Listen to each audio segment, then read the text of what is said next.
మండల కేంద్రమైన జగ్గంపేట గ్రామంలో వైఎస్ఆర్సీపీ పోరుబాట కార్యక్రమాన్ని నియోజకవర్గ వైసీపీ ఇన్ఛార్జ్ తోట నరసింహ ఆధ్వర్యంలో నిర్వహించారు. తొలుత దేశం మాజీ ప్రధాని మన్మోహన్ సింగ్ మృతి పట్ల సంతాపం తెలిపారు. అనంతరం జగ్గంపేట శివారు కోనేటి దగ్గర నుంచి విద్యుత్ శాఖ కార్యాలయం వరకు నిరసన తెలియజేశారు.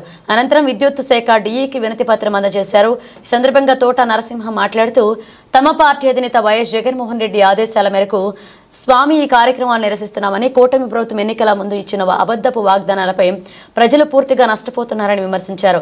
ముఖ్యంగా విద్యుత్ ఛార్జీల బిల్లులపై ఎటువంటి అదనపు ఛార్జీలు పెంచమని చెప్పిన కూటమి ప్రభుత్వం నేడు పేద ప్రజలపై పూర్తి భారం మోపుతున్నారన్నారు. తక్షణమే పెంచిన ఛార్జీలను తగ్గించాలంటూ డిమాండ్ చేశారు. ఈ కార్యక్రమంలో వైసీపీ యువ నాయకులు తోట రామ్జీ, జగ్గంపేట మండల వైఎస్ఆర్ నాయకుడు రాపూరి గణేష్ రాజా, తిమ్మాపురం రాజు, 4 మండలాల పార్టీ అధ్యక్షులు, ఎంపీపీలు, ఎంపీటీసీలు, సర్పంచులు మరియు కార్యకర్తలు, నాయకులు పాల్గొన్నారు.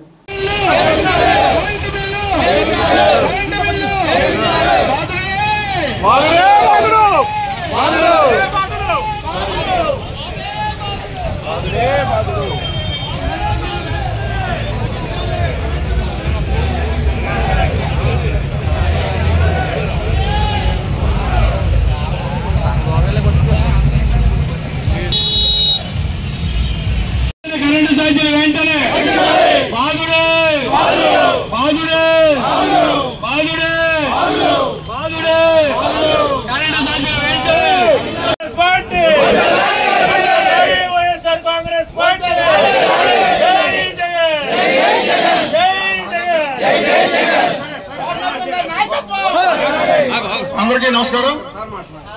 ఈరోజు మరి వైఎస్ఆర్ కాంగ్రెస్ పార్టీ అధినేత, ఈ రాష్ట్ర మాజీ ముఖ్యమంత్రి వర్యులు శ్రీ వైఎస్ జగన్మోహన్ రెడ్డి గారి యొక్క పిలుపు మేరకు రాష్ట్ర వ్యాప్తంగా మరి ఇటీవల మనం చూసాం 5-6 నెలలుగా మరి కూటమి ప్రభుత్వం వచ్చిన తర్వాత కరెంట్ ఛార్జీలు మరి భయంకరంగా విపరీతంగా పెంచినటువంటి పరిస్థితి.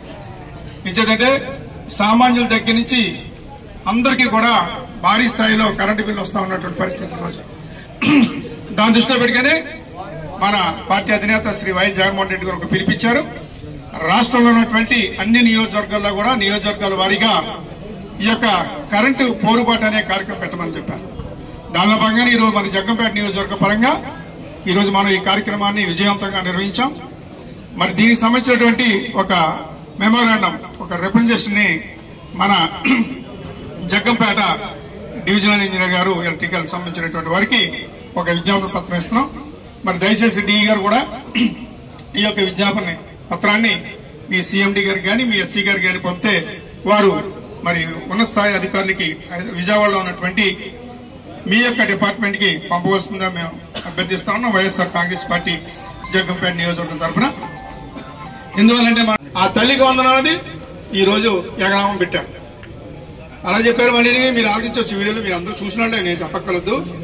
ఒక బాబోతే 15,000, రెండోతే ఎంత అనివ్వరు, మనం 30,000 అనివ్వరు పాప టెంగరోళ్ళ కింద. మరి మూడోతే ఎంత అనివ్వరు, 45,000 అనివ్వరు. లెక్కలు కూడా మనతో చెప్పించేవాళ్ళు లెక్కలు. 4 ఎంత అంటే 60,000 అనివ్వరు. అంటే ఒక ఇంట్లో 4 పిల్లలు ఉంటే 60,000 ఇచ్చేస్తామని ఒక సంవత్సరానికి. పాప నిజంగా గుర్తుపడేసారు. అలాగే మరి మహిళలకి 18 ఏళ్ళు దాటితే 18 సంవత్సరాలు దాటితే 1,500, నెలకి 1,500, సంవత్సరానికి ఎంతో చూసుకోండి. ఆ రకంగా నీకు 15,000, నీకు 15,000, నీకు 15,000 అనేవారు పాపం. ఆడవాళ్ళు పాపం నిజం అనుకునేవారు 1,500 వచ్చేస్తున్నాం. అలాగే మరి 3 గ్యాస్ సిలిండర్లు అన్నారు, ఉచిత గ్యాస్ సిలిండర్లు అన్నారు. ఏదో మరి సంవత్సరంగా అన్నారు, లేకపోతే ఒకటి ఇస్తున్నారు, ముందు మీరు డబ్బులు కట్టే తర్వాత ఇస్తామని ఏదో రకరకాలుగా చెప్తున్నారు. అది ఎవరికి కూడా అర్థమవుతుంది. అలాగే మహిళలందరికీ కూడా ఫ్రీ బస్సు అన్నారు, ఉచిత బస్సు అన్నారు. ఆ ఉచిత బస్సు లేదు, గిస్సు లేదు. మరి ఆ రకంగా ఈరోజు అనేక కార్యక్రమాలు. ఈరోజు ఉచిత ఇసుక ఇస్తా ఉన్నారు. మీరు చూడొచ్చు అందరూ ఇక్కడ ఇసుక కొనుక్కునే వాళ్ళు ఎవరైనా ఉంటే. మరి గతంలో ఎంత ఇచ్చాం, ఈ రోజు ఎంత ఇస్తా ఉన్నారు. ఆ ఉచిత ఇసుక అనే దాన్ని దోషి కార్యక్రమం చేయడం జరుగుతుంది. ఎక్కడికక్కడ చేస్తున్నారు. మనకి మన దగ్గర కూడా జరుగుతున్నాయి. ఇసుక, మరి కంకర ఏదుంటుంది, గ్రావిలు ఏదుంటుంది, ఒక్క ఆకాశంలో ఉన్నటువంటి మరి గాలి తప్ప అన్ని కూడా దోసుకునే కార్యక్రమాలు జరుగుతూ ఉన్నాయి యథావిధిగా. అలాగే ఉన్నప్పుడు మరి కూటమి నేతలందరూ కూడా గ్రామాల్లోని కూడా పర్యటించేటప్పుడు మన విద్యుత్ ఛార్జీల మీద, అప్పుడు ఇచ్చేటువంటి విద్యుత్ ఛార్జీల మీద బాధుడే బాధుడే సాగు తీసుకుంటూ మాట్లాడారు. మీరు కూడా ఆలోచించే ఉంటారు. బాధుడే బాధుడు అని అది అంటూ మేము అధికారంలోకి వచ్చిన వెంటనే ఒక్క నయా పైసా కూడా పెంచమన్నారు. కాకపోతే మనకు ఎక్కడ పెడితే అక్కడ ఉన్న వీడియో సోషల్ మీడియా వచ్చింది కాబట్టి మేము ఒక్క నయా పైసా కూడా పెంచమన్నారు. కానీ ఈ రోజు మనం చూసుకుంటే 15,485,000 కోట్ల రూపాయలు ఈ రోజు వరకు కూడా పెంచినటువంటి పరిస్థితి. అలాగే గతంలో దివంగత నేత డాక్టర్ వైఎస్ రాజశేఖర రెడ్డి గారి టైం నుంచి కూడా